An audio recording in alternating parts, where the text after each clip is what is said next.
So it's ill effects again. You're welcome. And today we'll be talking about Eleshin, and I know you will. It's all you are look she's expecting. cold. No, no, Eleshin. Eleshin, sorry, Eleshin. Eleshin. So I know you are expecting us to talk about this. If not, we are expecting ourselves to talk about it.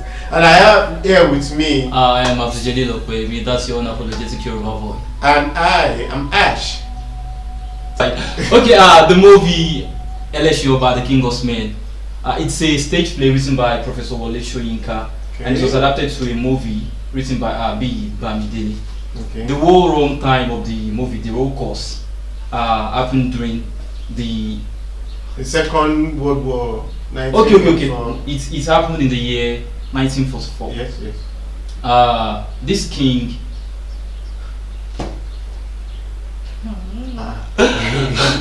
Please quote. No, don't cut. It is based upon the culture, the ancient culture that was being practiced in the ancient Yoruba towns. Talk about Ile-Ife, talk about Oyalafi. But this movie, Eleshin, was based on the incident that surrounded the death of King Ladigulu. Then he reigned from the year 1911 to 1944. He witnessed the amalgamation of the Northern and Southern Protectorates. So, as the movie was portrayed, we saw how desire can make and destroy a man. I would like to mention my fave, Brian Olawale Oloforo. He starred in the movie and his delivery was exceptional. No, I'm very surprised about that, because sometimes when they bring some people out of celebrities from where they do not belong into a movie, we always see these lapses in acting. Yes, sometimes we get to forgive them, and this based on being a star. century, and we might not be able to forgive a lot of things. But this man was so good. He was so good. He was so firm. Olawale is, Olawale, his music for me is ethereal, like out of this world. So I seeing him delivering perfectly, excellently in that movie, it's not a surprise for me. I'm not surprised.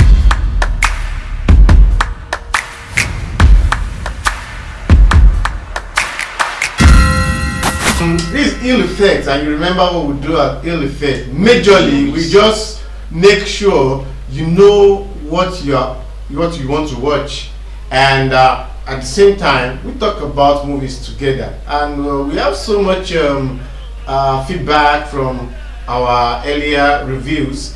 And what we do compared to a lot of reviews is that we break things down, because for us, we believe the culture of movies, it's so deep in us. So we are diehard fans, and if you are, then you're welcome. Now, Eleshin is a movie, and it's a movie. It is. So what makes it unique is that in 21st century, what we are experiencing in Yoruba, in Nigeria now, is a very good, high quality movies that are coming out lately. Some that they are also on Netflix, which is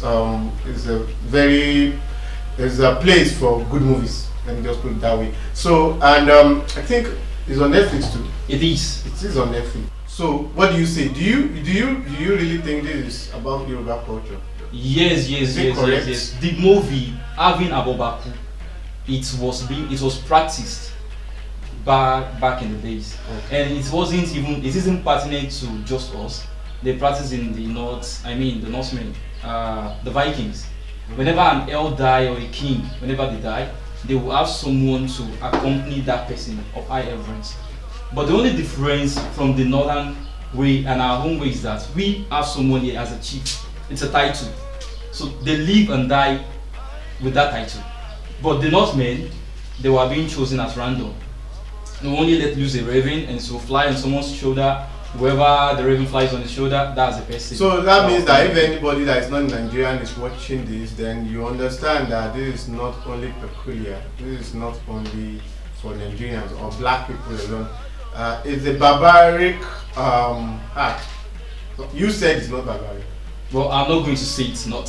I'm not going to say it is as well. So it is now left to you to choose. When I think it's barbaric, there is no way to look at it. Somebody committed suicide for it's philosophically wrong. The notion behind naturally, the notion behind it is they believe once the king dies, his spirits will wander. Sure, his spirits will wander around the town. So they need someone to accompany the king to the rest. Let's just put it down. It's foolish. Let's say it that way. So now saying that somebody have to follow someone is fine. And let's look at the quality. The quality is good. Don't let us. We don't need to waste time about that. The color is good. Apart from the fact that in the production it's kind of too long, it's start dragging. Probably you don't see it that way. Well, I would like to say I took my time to watch and I enjoyed every bit of it. Although I have my I have things I didn't agree with in there, I have things I'm against, but still I will give them their flowers. From the inception, from the opening scene, I saw something. I'm not sure if the movie is rated 18.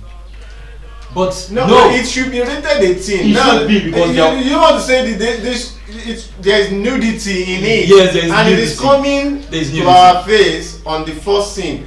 And even in the most terrible movies, apart from straight pornography, which those people that are accustomed to it know about. I wouldn't see nudity on the first scene. I don't know what these people are trying to do. Almost the last time we are here, we are complaining about this also. What are they trying to put into this culture? It wasn't there before. The channel had an argument with the guy that said that, well, it is okay, people do it and stuff and that. But if people do it, why is it not on our road? There are things that are supposed to be private. There are things that are supposed to be public. Sure. And even if you are going to rate something 18, probably it's just because there's no way you can tell the story without showing that part. That is unnecessary. That is unnecessary. So the point blank. And I don't know if you don't feel ashamed walking around naked to the girls that did that, it is still shameful. Yeah, probably you can do that in the next 100 years and it's fun. But now it's too bad. So let us put that down. The artistry value, which are very nice also. Very, very nice. Yeah, very okay. You see a woman scoring wool, you see another one tying clothes, then you see the market, the setting, the market women selling, then you see them, they make use of music and I love it. I love it 100%. Even the first scene, a track was used, like called from Babalegba's track. Yusuf Olatunji, I love that. Very, very awesome. I like that. And the part of the white people also. The actions. I mean, the acting is very nice. Yes, the whites were okay. It is not too exaggerated, and it's not exaggerated. Yes, it's not like just got some random white guys and they acted well. It's like when they are showing the whites, like we are in Hollywood.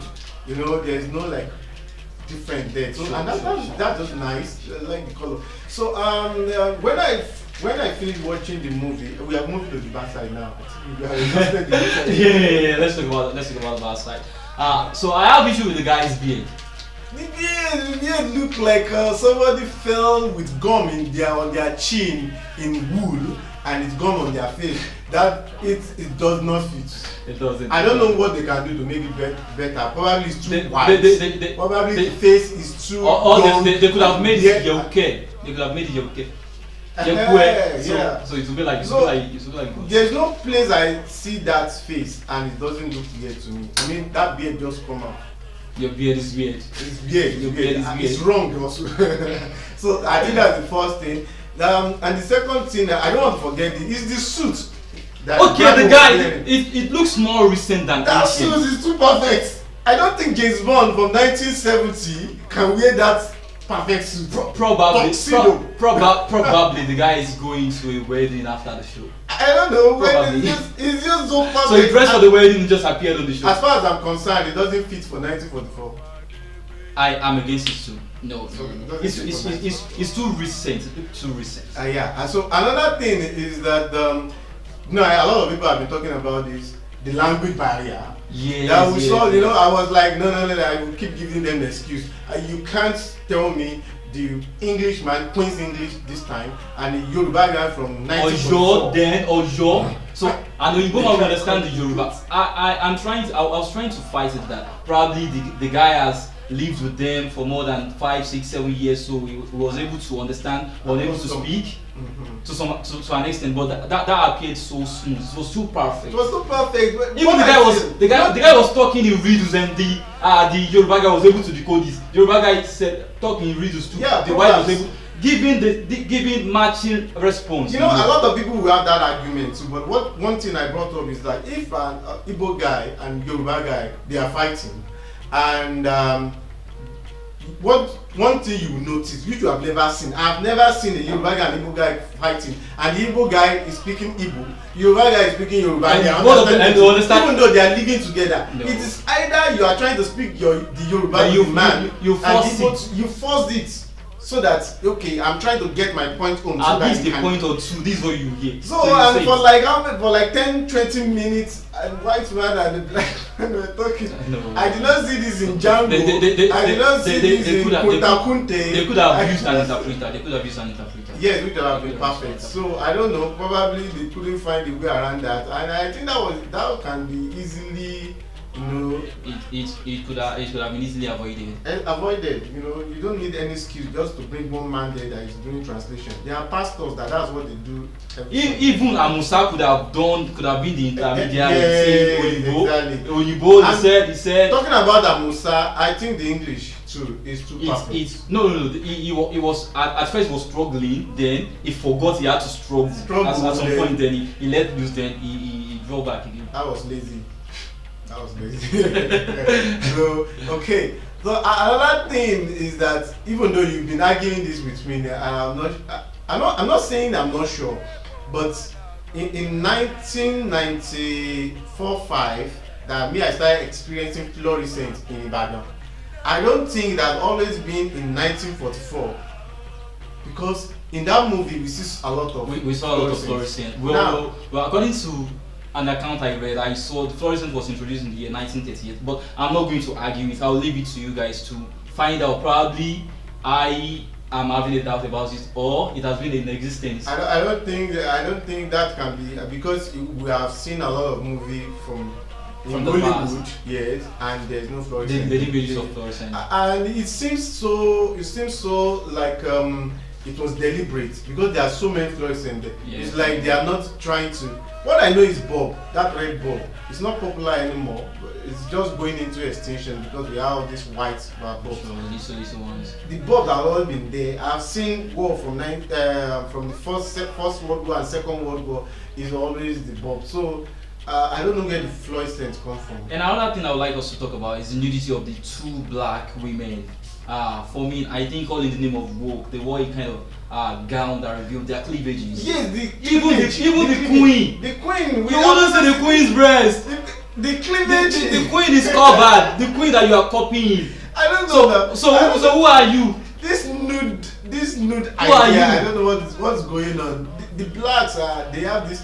And I think it's an insult on the blacks then, because the white, we do not see a lot of the whites. Even they didn't see them as friends, because they came to colonize you, so you wouldn't make friends with them. That's so the relationship is just too much. It appeared so kind of smooth. As a matter of fact, the whole situation doesn't look like there is colonization and slavery happening. Okay, let's say the slavery is not as powerful as it used to be, but the colonization is still there. Yeah, and nobody loved the colonization, and there are a lot of agitation at that particular time. And so there's no love lost between the two of them. And one thing, I don't know if you agree or not, but you can't argue with that. The relationship was too much then. Because if you really want to colonize people, that friendship will not allow you to put fear into them and be able to do them. You relegate their gods and you elevate yourself as a new god. Exactly, that's what you do. And they will hate you for relegating their gods. So you guys cannot be friends. Hey, and they will fear you because you have guns. You have guns. Exactly. So, and another point that I noticed, I don't know if I should mention, because there are just so much big ones that this one looks small. It's the chain that they used to tie Eleshin. That chain should not be, it's not way back. That chain, they are new chains. Yeah, they are new chains.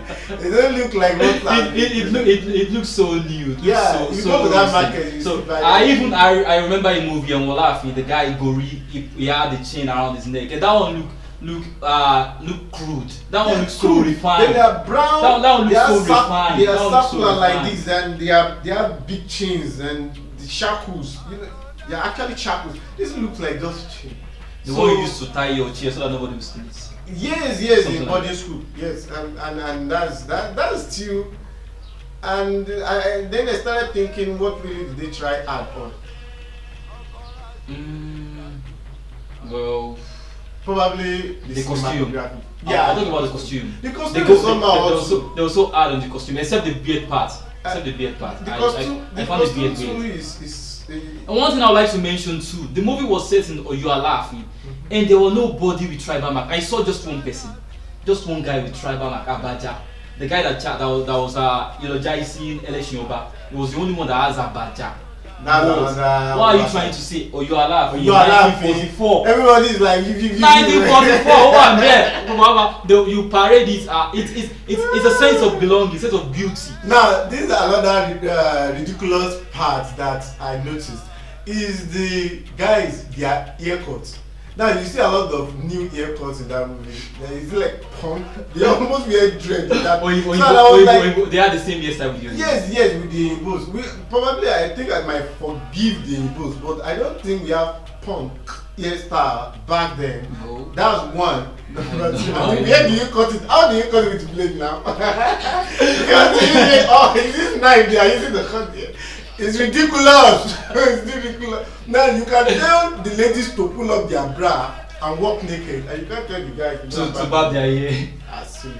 But I love this conversation, the use of language, the Yoruba words. I love it. The wordplay between Iyaloja and Eleshin.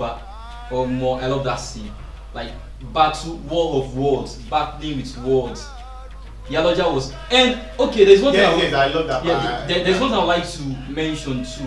I think the suicide was justified because there was celebration galore. They were celebrating him that okay, he's going to end his life to bring prosperity to the town. So they were kind of eulogizing him, praising him, giving him all sort of what he wants, just to make him feel okay. I'm doing this. I'm doing the right thing. Although it is his duty and his destiny, he believes so. That their lineage, their duty and their destiny to accommodate the king to afterlife. But I love the way the death was presented. It wasn't. I don't think the death was accepted because the. No, it's that. No, the way it was presented, the suicide. Okay. The way it was presented, it was celebrated. It wasn't grimly. Euphemism. Yeah. It wasn't grim. Well, and another thing is that the suicide at the end of the day was so short. I don't think people died that fast. Choking. Try to choke. That was silly. So I don't think we really dwell on the story, whether it's convincing, whether it's interesting or not. I mean, that was for anybody that is watching. A lot of people are pissed off by seeing those boobs from the first. Yeah. We have someone like that. Yeah. The camera. If I see one of them, I can slap them. You see that I'm really angry with them. It's as if I can see one of them and slap them. Like, do you know what you are doing? You don't know what you are doing. Like it's not even like Anikulapo that it was in the middle of the movie that you are seeing. This one, the first scene. Although no matter how much they tell me that it is prosthetic and whatever they call it, no matter how many times they tell me, I don't believe it. The thing that was bouncing, if it is prosthetic as they said, it won't bounce that much. Because even in the first place, this thing is contradicting our culture. Right.